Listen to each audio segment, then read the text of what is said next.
Did you know that being vegan can actually be extremely easy? The problem is, there are some really common obstacles people face that either make them quit early on or make them never even try it in the first place. But after 5.5 years of being vegan, I've discovered some cheat codes that make going vegan so simple they would have changed my life when I was 21. Now, if you're an oat milk lover, you might want to skip ahead in the video. No, I'm kidding. But here's the thing. If you've read the news lately, you'll see that people are saying dairy milk is making a comeback and how it's healthier for you than oat milk after all. And the biggest reason people are saying that is because one of oat milk's glaring weaknesses, its protein content. The truth is, it really doesn't have a lot of protein, especially not for the amount of calories it has. Now, protein isn't the end-all be-all, and oat milk has a lot of advantages over dairy milk, like it's cholesterol-free and it's much lower in saturated fat, and also it uses 13 times less water. But when it comes to the plant milk most nutritionally similar to dairy milk, that's going to be soy milk. Soy milk is creamy, it's a protein powerhouse, and research has shown that soy intake may reduce risk of lung, prostate, and breast cancer. And according to the Harvard School of Public Health, soy is a nutrient-dense source of protein that can safely be consumed several times a week, and probably more often, and is likely to provide health benefits. So when it comes to plant milks, soy milk is likely going to be the best option for most people from a health perspective. When you go vegan, you might think you need to really worry about protein. So a big mistake many people make, especially when traveling, is they start piling up on vegan protein bars, not knowing when they're going to get their next protein fix. But that's really not necessary. And in fact, you'd be surprised how easy it is to get enough protein as a vegan. According to experts, as long as you're getting enough calories, you're getting enough protein. So vegan protein bars, for the most part, are overkill. And if you eat a lot of them, you could be leaving a lot of other health-promoting foods on the table. Even for me, I like going to the gym and I pay a little bit more attention to my protein intake, and I don't really find too many uses for them. Instead, I prefer to reach for other snacks that provide a whole host of other nutrients that protein bars don't tend to be good in, like fiber and good carbs. So alternatives could be like nuts and seeds, fruits, or even something like these date bars that are made with a ton of whole food ingredients. And these foods are great because they still provide varying degrees of protein, will give you the energy you need. And let's be honest, protein bars, vegan or not, well, they taste like protein bars, you know what I mean? Now, if you feel better eating the protein ball or it makes you feel fuller longer, then go for it. But keep in mind, that just might be in your head. You might just be a little bit fucking crazy. No, I'm kidding. But the point is, give some other snacks a try and see how those work for you. One of the biggest mistakes I see people making when they start eating a plant-based diet is thinking anything labeled vegan is immediately good for them. Take something like Beyond Meat. People all of a sudden couldn't believe to find out that it's not as healthy as eating a salad. Shocker. Now, to the defense of Beyond Meat, lots of studies have come out showing it's still healthier than the meat it was intended to replace.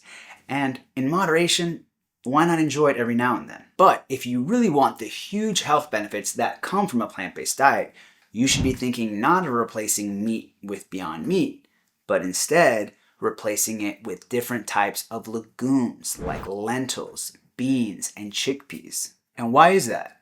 Because these are truly the best plant-based alternatives to meat.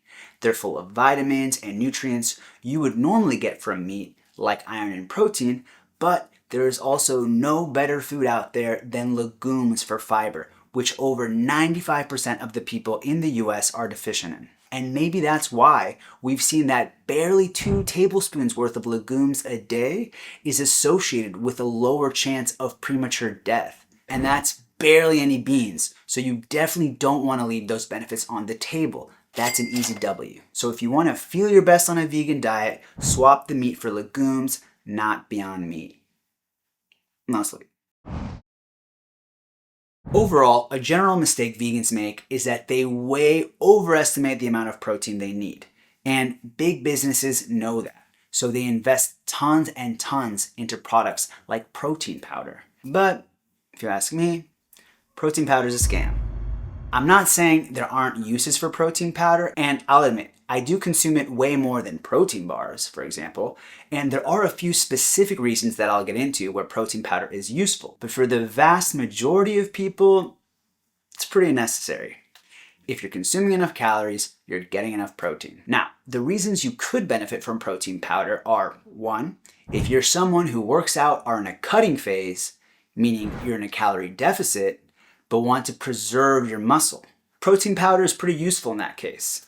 Why? Because you're on purpose not eating enough calories, breaking the golden rule of enough calories, enough protein. So protein powder can help you reach your protein goals while maintaining a caloric deficit. Another use case is if you're trying to maximize muscle growth, but you eat a lot of junk food. What do I mean by that? Well, to get max gains, you should in theory hit 1.6 grams of protein per kilogram of body weight. And if you're eating mostly whole food plant-based, that's not really a problem. But if you're eating a lot of junk food, which, you can't blame the guy for indulging. But yeah, if you're eating a lot of junk food, that's usually not as high in protein. So protein powder can help bridge that gap. And 3, I won't lie, it is an easy way to improve the consistency and sweeten any smoothie or smoothie bowl, and even oatmeal in some cases. But if you use soy milk in your smoothies or oatmeal, that is more than enough protein. And to sweeten, bananas, mangoes, and dates make excellent options that don't just provide sweetness, but they provide good carbs and other nutrients like fiber that you won't find in most protein powders. But for most vegans, protein powder is pretty unnecessary, and you're better off including other whole plant-based foods into your diet. Did you know there are always more vegan options around than you think? You see, most people completely miss the plant-based food right around the corner, and that's because they don't have the right tools to find them. And that's where this video comes in. The first is Happy Cow. It's an app that shows you all the places around you with vegan options. I've used this all over the world, in Mexico City, small little towns in Italy, in Jordan, Turkey, Albania, and for the most part, it's other vegans leaving reviews, so you can be fairly certain the vegan option won't be lettuce and tomatoes. But one other hack most people don't know about is how to use Google Maps to find plant-based options. And I'm telling y'all, sometimes you'll find gems on Google Maps that for one reason or another aren't on Happy Cow. But it's not as simple as just typing vegan into the search bar and being done with it. The trick is going into the reviews of places that pop up and searching the reviews that specifically mention vegan. And that's how you can find the gems. You'll know if you've struck absolute gold if one of the most common things mentioned in the reviews is the word vegan. So Happy Cow and Google Maps can make finding food a lot simpler. And that leads me to my next cheat code. So this one is more of a plant a seed today, enjoy the tree later moments. Let me explain. People, especially businesses, really care about Google reviews. So a great way to promote more vegan options is if you go to a restaurant and they have a really good vegan option, don't just mention it to the waiter. Put it on a Google review. Like, specifically call out that you loved their vegan option. You see, this does a few things. 1, the business is probably going to see it, so it amplifies your voice more than had you just shared it with the waiter. And it could potentially encourage them to put more and more vegan options on their menu. 2, it also helps other vegans find the place through the Google Maps method I just talked about.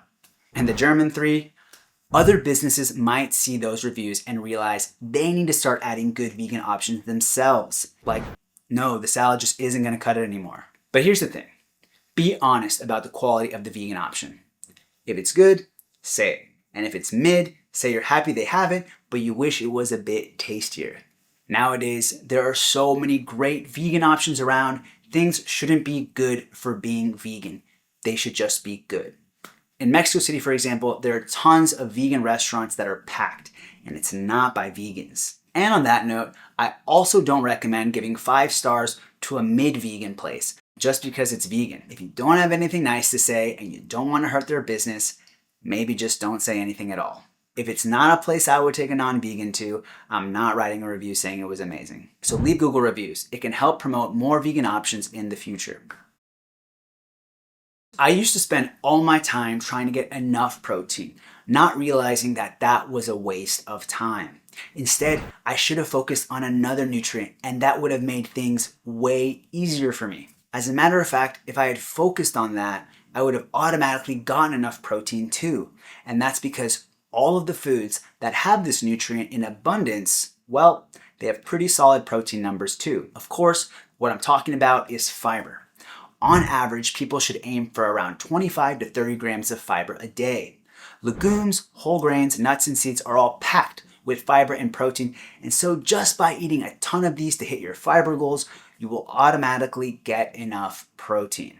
And that way, it's a double whammy, because not only do you get the benefits of protein, but also all the benefits of a high fiber diet, which include better digestion, better weight control, and lowering the risk of developing various conditions like heart disease and diabetes. Notice I didn't say fruits and veggies.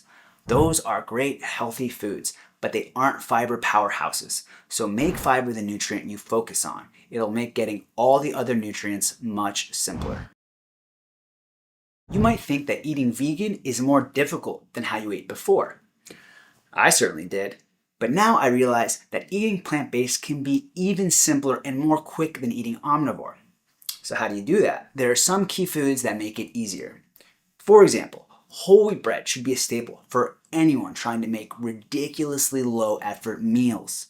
With just bread, you can throw in hummus and avocado to make a sandwich, or you can make yourself a peanut butter and jelly sandwich too. None of that requires any cooking, and it can be done in as little as 5 minutes. And really, the no cooking part is key, because unlike most animal products that you actually have to cook to prepare, you can dump a can of chickpeas on a salad, put a tahini dressing on it, and you're done. And that's another big hack.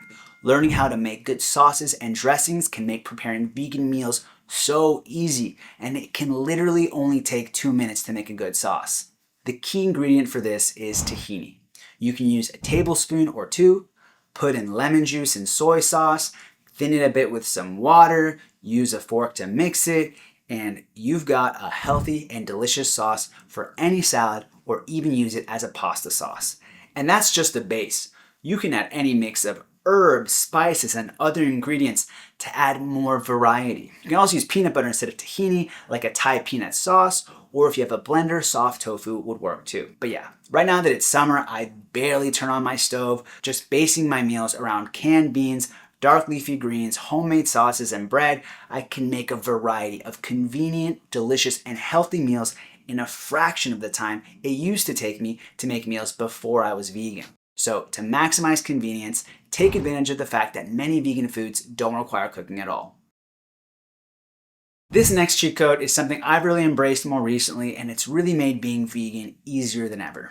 You see, going vegan can sometimes feel like starting everything over. You have to find replacements for all the foods you used to love, new ways to make your favorite recipes, and that can feel really intimidating. But here's the thing. Take a second to look at your favorite products, and you might be shocked to find out what's already vegan. For example, in France, a very popular cereal called Choc-a-Pic is vegan.